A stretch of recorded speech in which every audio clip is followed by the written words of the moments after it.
हीरा वे कहाँ रे।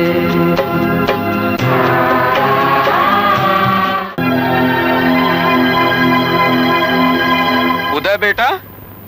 हाँ बाबूजी, और कपड़ा ला प्रेस कर दे बाबूजी। प्रेस तय करे थे?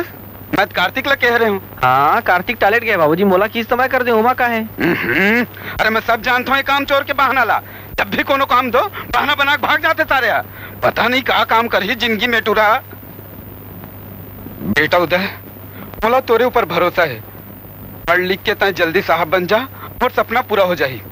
अब इस साले कार्तिक हा कहाँ काम करा थे एला देखता हूँ।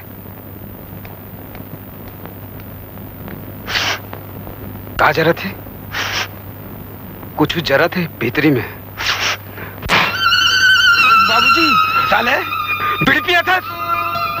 बाबूजी बाबूजी कौन है बीड़ी पिया थे? अरे हरामखोर कार्तिक हरे। अच्छा? संडास में लुका के बीड़ी पिया रही थे। बीड़ी पिया था?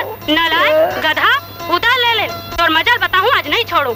अरे हरामखोर, तोर बड़े भाई कतक सीधवा है और तय कतक बदमाश।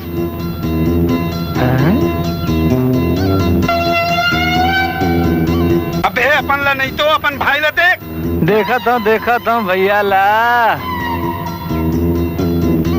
तो काले तो कुछ सीखते हाँ? हो अभी उस सीखे लागी भैया ले।